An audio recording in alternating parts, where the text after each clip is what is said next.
नमस्कार। चाइना ने हमेशा से इंडिया को दबाने की कोशिश की है और वो हमेशा ताक में रहता है कि इंडिया का जो बॉर्डर है वहाँ के सटे हुए जितने भी इलाके हैं उसको कैसे भी करके अपने अंदर ले लिया जाए। यूएनओ में भी जब जब इंडिया का कुछ अच्छा होने वाला होता है तब चाइना बीच में आता है और उन सभी चीज़ों को रोक देता है। चाइना कैसे भी करके पूरी कोशिश कर रहा है कि इंडिया को सुपर पावर बनने से रोक लिया जाए। लेकिन एक मिनट, अभी जब तक मैं यूट्यूब पे हूँ कोई मेरे देश के ऊपर आंख उठाकर देखे और मैं उसे ऐसे ही जाने दूँ, पॉसिबल नहीं है। तो चलिए शुरू करते हैं चाइना के इस डर्टी गेम को एक्सपोज करने का सिलसिला, लेके प्रभु का नाम। जय श्री राम। यूट्यूब पे करोड़ों कंटेंट क्रिएटर्स हैं और स्पॉन्सरशिप करके वो लोग पैसा भी कमाते हैं और इसमें कोई बुराई भी नहीं है, लेकिन इस चीज़ का फायदा चाइना उठा रहा है।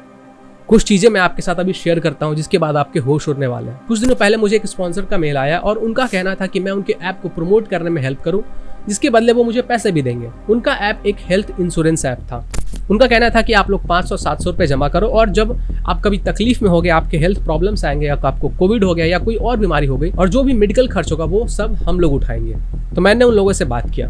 उनका कहना था कि हम लोग आपको एक स्टोरी भेजने वाले हैं और उस स्टोरी को आपको कवर करना अपने वीडियो में, उस स्टोरी को लोगों को सुनाना है, जिसके बाद वो लोग मेडिकल इंश्योरेंस खरीदने के लिए और भी ज्यादा इच्छुक होंगे। पहले तो मैंने उनके स्टोरी को ध्यान से नहीं पढ़ा, ऊपर सिर्फ पढ़ के मैंने उनको बोला कि चलो ठीक है, हम लोग पेमेंट का सेटलमेंट कर लेते हैं, जो एडवांस पेमेंट है वो हम लोग सेटल कर लेते हैं, उसके बाद हम लोग वीडियो बना लेंगे और उसके बाद आप पूरा पेमेंट भेज देना।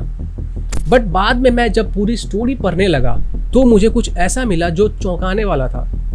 उन्होंने स्टोरी में ये कहा था कि इंडिया में कोविड के टाइम पे कुंभ मेला के कारण बहुत ज़्यादा कोविड फैला है और बहुत सारे लोगों की मृत्यु भी हो गई है और बहुत सारे लोगों को कोविड भी हो गया है। लोगों के पास पैसे नहीं है इसलिए वो अपना इलाज नहीं करवा पा रहे थे, इसीलिए इंडिया में बहुत सारे लोगों की मृत्यु भी हो गई है। इंडिया का जो वैक्सीनेशन प्रोसेस है वो भी एकदम खराब है, एकदम धीमा है और इंडिया वैक्सीनेशन भी ढंग से नहीं कर रही है। तो अगर आप भी इन सब चीज़ों से बचना चाहते हैं, अपने मेडिकल कॉस्ट को कम करना चाहते हैं, तो आप हमारा मेडिकल इंश्योरेंस खरीद लें ताकि आप आगे फ्यूचर में प्रोटेक्टेड रहें।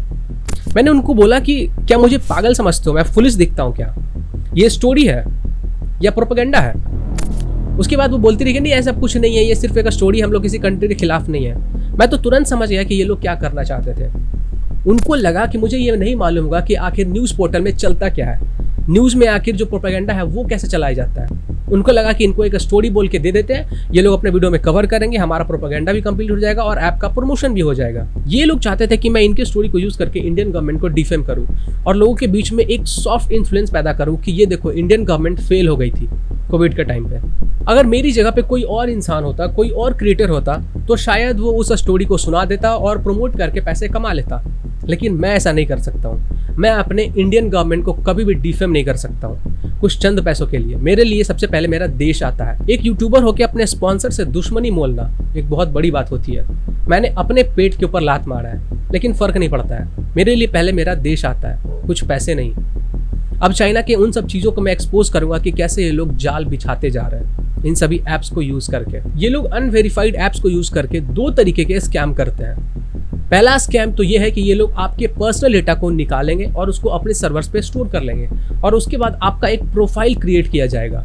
अब इस चीज़ को मैं आगे एक्सप्लेन करूंगा, इसको आप ध्यान में रखना, ये बहुत इंपॉर्टेंट है। दूसरा चीज़ ये लोग ये करते हैं कि ये लोग आपको स्कैम में फंसाते हैं। वो जो सुना है ना आपने 21 दिन में पैसा डबल, तो वो बहुत पुराना ट्रिक हो चुका है। लोग पकड़ लेते हैं कि ये एक स्कैम है, तो ये लोग बोलते हैं कि आप 500-700 रुपये इन्वेस्ट करो और हर दिन आप 10 रुपये 20 रुपये कमा सकते हो। तो ये लोग रीजनेबल अमाउंट की प्रॉफिट की बात करते हैं, जिससे लोगों को लगता है कि ये जेन्युइन चीज़ है और हम लोग इसमें इन्वेस्ट करते हैं, और उसके बाद आपके साथ स्कैम हो जाता है। दिल्ली पुलिस ने स्कैम करने वाले फ्रॉडस्टर के एक ग्रुप को पकड़ा था, जिस कंपनी को चाइनीज लोग ओन करते थे।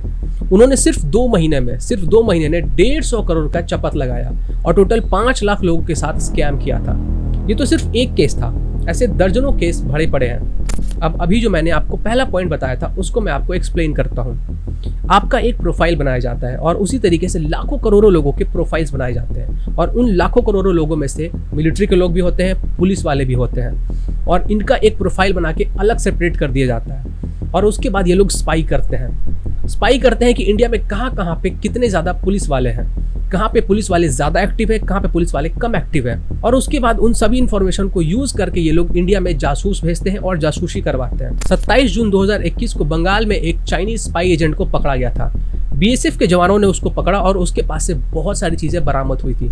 मैकबुक, आईफोन, यूएसबी, बहुत सारे हाईटेक गैजेट्स भी बरामद हुए थे। इस चाइनीज स्पाई एजेंट के पास इंडियन सिम कार्ड, बांग्लादेश पैसे, इंडियन करेंसी, और ये बंदा पूरा का पूरा ट्रेंड था, पूरा ट्रेंड। ठीक इसी तरह ये लोग मिलिट्री वालों के ऊपर भी स्पाई करते हैं और इंडियन सोल्जर्स की जो मूवमेंट्स होते हैं उनके ऊपर नजर रख के ये लोग वीक पॉइंट ढूंढते रहते हैं। जहां पे भी इनको वीक पॉइंट मिलता है वहां पे ये लोग इंट्रूजन करके वहां पे कब्जा कर लेते हैं। लास्ट ईयर गलवान वैली में जो इंडियन सोल्जर्स के साथ चाइनीज सोल्जर्स की झड़प हुई थी उसमें भी इन्होंने इस चीज का उपयोग किया था। इन्होंने तो सोचा था कि पैसे देकर ये लोग इंडियन गवर्नमेंट को डिफेम करवाएंगे, लेकिन मेरे लिए पैसा पहले नहीं आता, पहले कंट्री आता है। लेकिन मैं ऐसे लोगों को एक्सपोज करूंगा जिनके लिए पैसा पहले आता है, कंट्री दूर दूर तक नहीं आता है। FCRA, फॉरेन कंट्रीब्यूशन एक्ट, इसके अकॉर्डिंग इंडिया में रहने वाले किसी भी आदमी, पार्टी, ग्रुप या ऑर्गेनाइजेशन को इंडिया के बाहर से पैसे आता है तो उसको गवर्नमेंट को बताना होता है कि उनको पैसे कहाँ से आए और पैसे क्यों आए, सारी डिटेल्स को शेयर करना होता है। जब मनमोहन सिंह प्राइम मिनिस्टर थे और कांग्रेस रूलिंग पार्टी थी तो राजीव गांधी फाउंडेशन, जिसकी हेड सोनिया गांधी है, जो उनके फैमिली का एक फंड वाला ट्रस्ट है, उसमें टोटल 1 करोड़ रुपए चाइना से छोटे छोटे पार्ट्स में भेजा गया था। और इंटरेस्टिंगली उसी टाइम पे राहुल गांधी चाइना जाते हैं और चाइना में जाके चाइनीज कम्युनिस्ट पार्टी के साथ MOU साइन करते हैं। MOU जिनको नहीं मालूम है उनको मैं बताना चाहूंगा कि MOU दो कंट्रीज के बीच में एक एग्रीमेंट होता है जिसमें चीजों को शेयर किया जाता है, जिससे दो देशों के बीच में जो रिलेशन होता है वो अच्छे होते हैं। आपको लग रहा होगा इसमें बुराई ही क्या है? बुराई है। ये जो MOU एग्रीमेंट होता है वह दो देशों के गवर्नमेंट साइन करते हैं, कोई पॉलिटिकल पार्टीज नहीं। लेकिन चाइनीज कम्युनिस्ट पार्टी और कांग्रेस पार्टी ने एक दूसरे के साथ एग्रीमेंट किया और ये जो MOU उन्होंने साइन किया था वह बहुत सालों तक किसी को नहीं बताया, किसी को भी नहीं। इस चीज को उन्होंने छिपाए रखा जब तक किसी तरीके से ये लीक होके पब्लिक डोमेन में नहीं पहुंचा। जब पब्लिक डोमेन में पहुंचा लोगों ने हल्ला मचाया कि आखिर इन दोनों ने एग्रीमेंट कैसे कर लिया। उसके बाद भी अभी तक इन्होंने कोई भी डिटेल्स शेयर नहीं किया।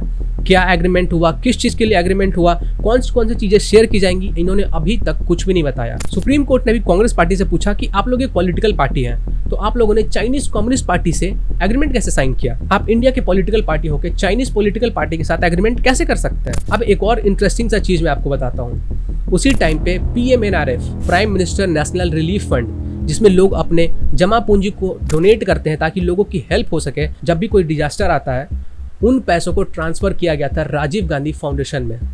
राजीव गांधी फाउंडेशन के बारे में अभी मैंने आपको बताया था कि राजीव गांधी फाउंडेशन में चाइना से भी पैसे आए थे और ये लोग कोविड के टाइम पे PM मोदी से पूछ रहे थे कि पैसे कहाँ गए, जो खुद स्कैम करते हैं। तो इन्होंने राजीव गांधी फाउंडेशन में पैसे चाइना से भी लिए, PMNRF से भी पैसे राजीव गांधी फाउंडेशन में ट्रांसफर करवाए और इन्होंने MOU भी साइन किया।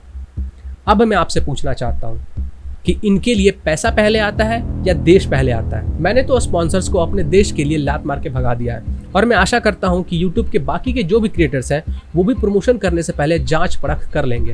इस वीडियो को जितना हो सकता है उतना आप शेयर करें और हमारे देश को इन सभी स्कैमर्स से और गद्दारों से बचाएं। हमारे काम को सपोर्ट करने के लिए आप पेट्रोन पे मेंबर बन सकते हैं, UPI से ट्रांजेक्शन कर सकते हैं। सारे लिंक्स आपको डिस्क्रिप्शन में मिल जाएंगे। जय हिंद, जय श्री राम। हिंदू भाइयों, शेर बनो, जवाब दो। ना शेर बन सको तो शेयर करो, दबा के शेयर करो।